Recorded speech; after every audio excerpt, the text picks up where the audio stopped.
Muy buenos días, hermanos y amigos. Les damos la bienvenida a su programa La Hora de la Verdad. Sus hermanos y amigos Freddy Rubiera y Benito Pérez. Agradecemos a Dios primeramente y luego a nuestro pastor José y Lidia Rodríguez. También a todo el personal que labora junto de nuestro hermano director general de radio y televisión Javier Fajardo. Programa que se lleva a cabo a través de su emisora Cristo la Piedra Angular en el 1690 AM y FM desde la ciudad de Trenton, Nueva Jersey. En el día de hoy estaremos pasando al nuevo tema que tenemos, el motivo de los acusados. Estuvimos hablando sobre el tema, la conducta de los acusados, y ahora pasamos al motivo de los acusados. El motivo, el por qué se les acusa. Y la palabra de Dios está en el libro de Romanos, en su capítulo 3 y verso 18. Y dice de la manera siguiente: no hay temor de Dios delante de sus ojos. Padre, te damos gracias por tu palabra. Gracias, oh Dios, porque nos permite estar aquí un día más para glorificar y bendecir tu nombre. Que tu palabra llegue hasta aquellos que no la han conocido todavía. Dios mío, revélate a ellos y bendícele, Padre. En el nombre de Jesús te lo pedimos y te damos gracias. Amén. El motivo de los acusados. Motivo. ¿Qué es motivo? Es la causa que hace que algo exista, que algo se lleve a cabo, que algo se desarrolle, que algo ocurra. Es un motivo. De manera que es un patrón repetido, una imagen, un sonido, una palabra, un símbolo que vuelve a aparecer una y otra vez en una misma secuencia. Entonces, tenemos claro que es el motivo de los acusados. El motivo. Repetimos y repetimos y repetimos una vez y otra vez y más veces lo mismo. ¿Qué es lo mismo que repetimos? ¿Qué es lo mismo que en eso tenemos el motivo presente? Quizás sea el pecado. Puede ser que sí. Veremos. El motivo de la pecaminosidad del hombre es su impiedad inaplacable. El motivo de la impecaminosidad del hombre es su impiedad inaplacable. El hombre no se para. El hombre sigue haciendo lo que le conviene, cuando le conviene y como le conviene. ¿Y qué es lo que al hombre más le agrada? Bueno, nosotros todos por naturaleza pensamos y creemos que mientras las cosas son más prohibidas, más curiosidad tenemos de probar qué es. Así es el hombre. De esa manera.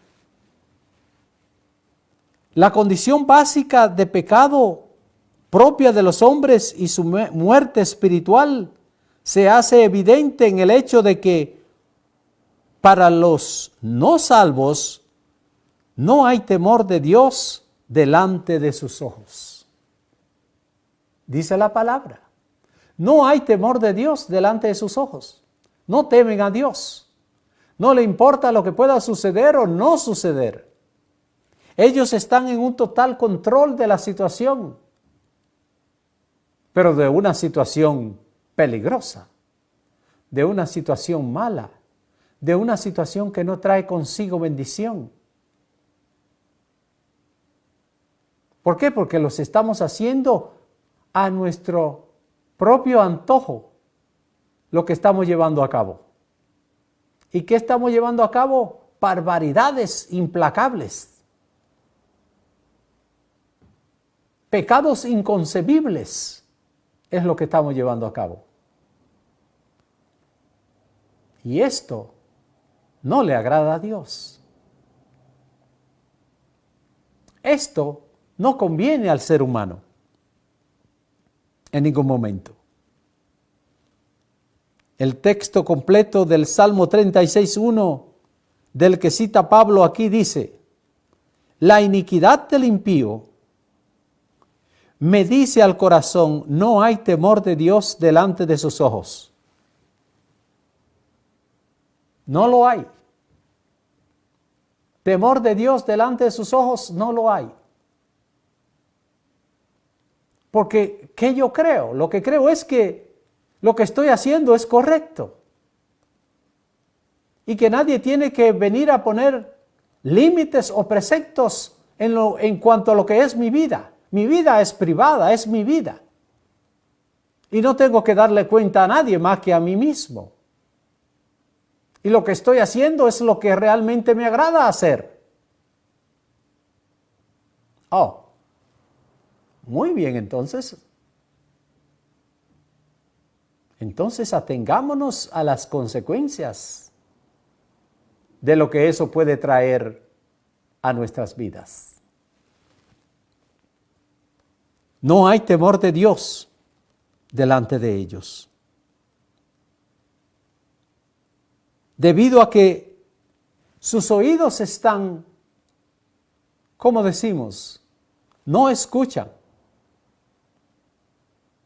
Están tapados. No hay temor de Dios en ningún momento. ¿Por qué están tapados? Porque el pecado lo tiene de esa manera. Los lleva encorvados, con la cabeza hacia abajo, cargando una gran bola en su espalda que no le permite enderezar sus hombros. Eso es el pecado. Lamentablemente, pero es cierto. Eso ocurre. El motivo de los acusados. ¿Por qué Dios los acusa? Porque están practicando lo que Dios no quiere que practiquen. Porque están haciendo lo que Dios no quiere que ellos hagan. Porque Dios no es un Dios que se goza en la maldad, en el pecado y la vanidad. Dios no es de esa forma, de esa manera. Entonces, ¿por qué lo hacemos? ¿Por qué lo llevamos a cabo? Porque no tenemos nuestros ojos abiertos y no escuchamos con nuestros oídos naturales, porque el pecado nos tiene encorvados.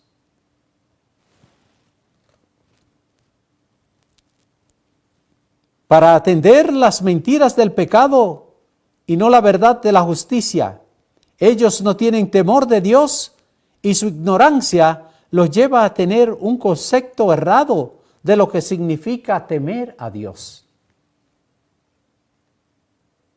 Temer a Dios no es solamente decir, oh, yo conozco a Dios, yo sé quién es Dios, yo pienso en Dios. No, amigo, si supiera quién es Dios, harías la voluntad de Dios. Si temieras a Dios, fuera delante de Él con temor y temblor, con reverencia, pensando en que estás delante de la autoridad más grande que tú hayas conocido. No es el presidente, o el alguacil, o este o aquel. Los más grande es Dios. La autoridad más grande es Dios. Nadie más. ¿Que hay muchos que dicen que no? Bueno, allá ellos. Lamentablemente, allá ellos. Pero déjeme a mí creyendo que sí hay un Dios. Porque ese Dios yo no lo veo, pero lo siento. Y se manifiesta en mi vida a través de hechos, de acciones. Entonces sí hay Dios.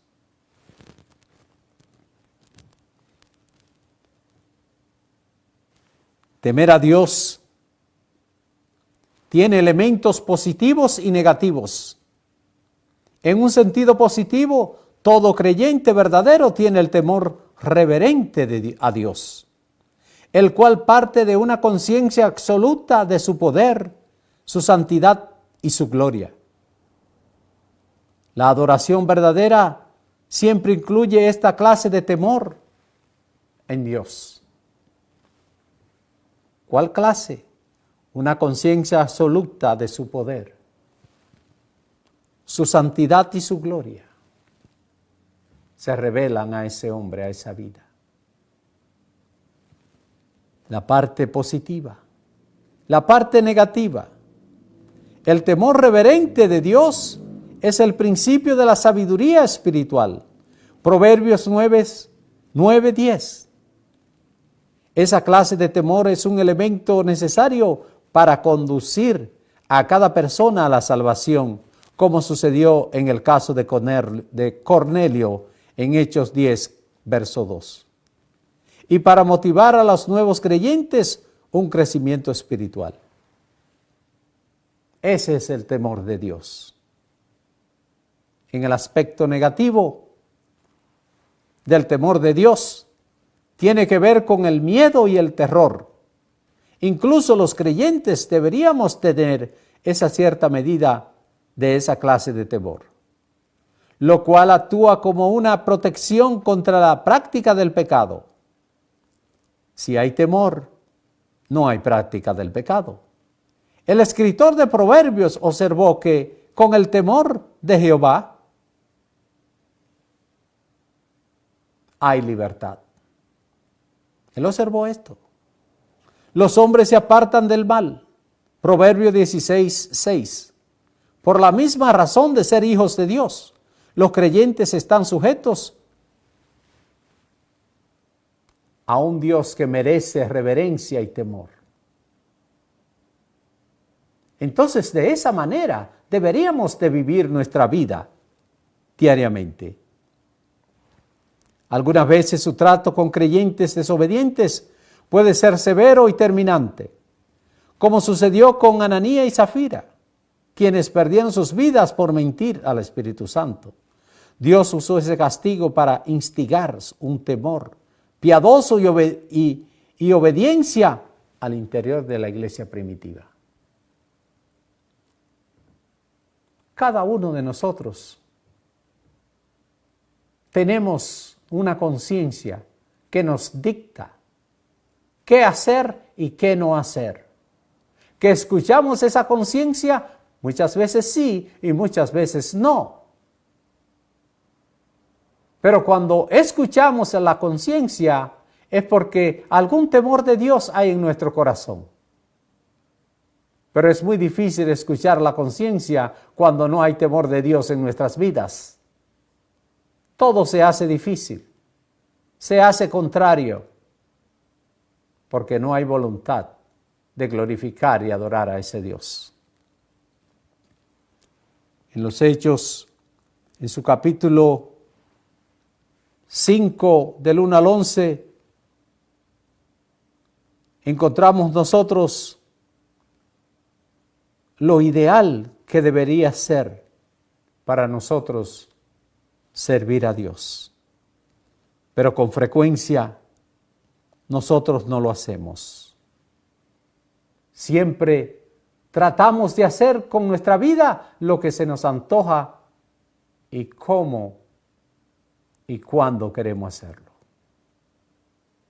No, mas sin embargo, los incrédulos deberían tener temor de Dios en su sentido más urgente y aterrador.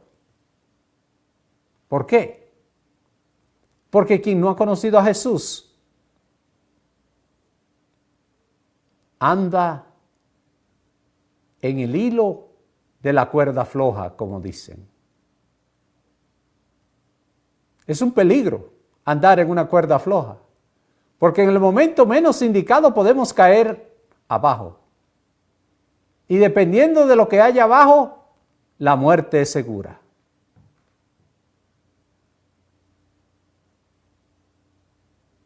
Entonces, debería el hombre que no tiene a Dios tener un temor aterrador. El Antiguo Testamento está repleto de historias en las que el Señor acarrea destrucción y muerte como castigo por los pecados cometidos. Él destruyó a Sodoma y a Gomorra a causa de su indescriptible inmoralidad y convirtió a la esposa de Lot en un pilar de sal por la sencilla razón de haber desobedecido, porque volteó a mirar hacia atrás lo que se había prohibido. La desobediencia tiene consecuencias en nuestras vidas. No podemos pensar que lo que está ocurriendo va a pasar porque va a pasar y que no tendrá consecuencias. No, tiene sus consecuencias. Y Dios no es un Dios que nada se le pasa inadvertido. Sus ojos atalayan toda la tierra, dice su palabra. Toda. No un lugar, toda la tierra. Parece mentir o mentira que los hombres, al tiempo que reconocen la existencia de Dios, actúen sin temor alguno por desagradarle. Sin embargo, este es el carácter de ellos.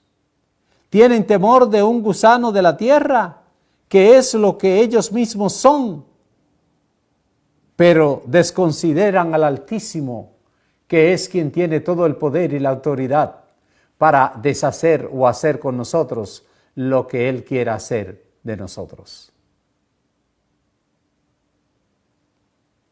Tenemos temor de una serpiente que nos vaya a hacer daño, de un león, de una fiera. Pero no tenemos temor de Dios. Mas la Biblia dice, la palabra de Dios, que no tengan temor de aquellos que matan el cuerpo. No. Tengamos temor de aquel que mata el espíritu y el alma. De ese hay que tener temor. De ese hay que tener precaución. Porque en cualquier momento puede venir y cobrar nuestra vida que no le pertenece. Pero mientras estemos fuera de la cobertura de Dios, estamos en peligro de muerte todo el tiempo. Hermano Benito, pero no sea tan tajante. No lo quiero ser. Es lo que dice la Biblia. Es lo que la palabra atestigua de lo que somos nosotros. Somos criaturas indefensas. No nos podemos defender por sí mismos. No de la muerte. No del castigo eterno. Pero he aquí que hay buenas nuevas. Sí, a través de Jesucristo podemos tener ese cambio y podemos tener esa defensa que necesitamos para obtener la vida eterna.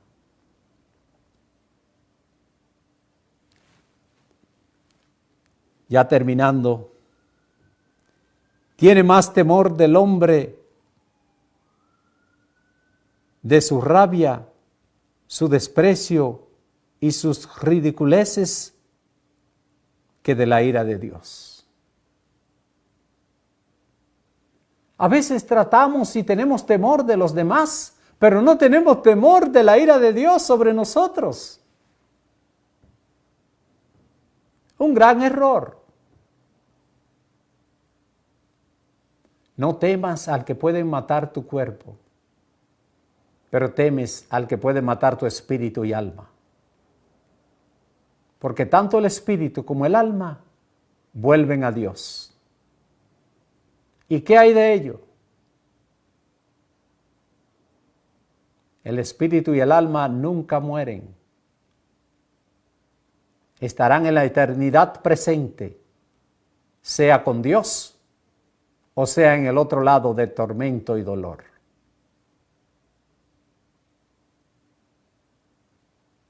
La Biblia dice, porque el alma que pecare, morirá. Pero muere en pecado. No es que muere de estar en la presencia de Dios. No, no muere. O estás en la presencia de Dios o está en el castigo eterno. Mueres en pecado. A eso se refiere. Pero no porque el alma muere, ni el espíritu muere. El temor del hombre proviene a los hombres de hacer muchas cosas que no dejan de hacer por el temor de Dios. Los hombres no aman el carácter de Dios porque no les rinden la veneración que le es debida. Lo respetan, no respetan su autoridad. Esa es la condición de la naturaleza humana. Mientras el corazón no se ha cambiado, no habrá cambio para éste, porque sin Dios no hay cambio. A través del buen encuentro con Jesucristo y en este sumergido a través de su sangre derramada en la cruz del Calvario, nosotros obtendremos liberación de aquello que es tan aterrador en nuestra vida, y ese es el pecado. Entonces, el motivo de los acusados es que ellos siempre están en pecado. Ese es el motivo por el cual Dios los acusa o nos acusa a todos. Muy bien, hermanos y amigos, hemos llegado al final de nuestro programa, esperando que haya sido de bendición para cada uno de ustedes y deseándole que pasen una semana llena de bendición, que la paz y la gracia de nuestro Señor Jesucristo esté con cada uno de ustedes y que sus peticiones y la protección de nuestro Dios esté en cada uno de ustedes. Dios le bendiga. Bye bye.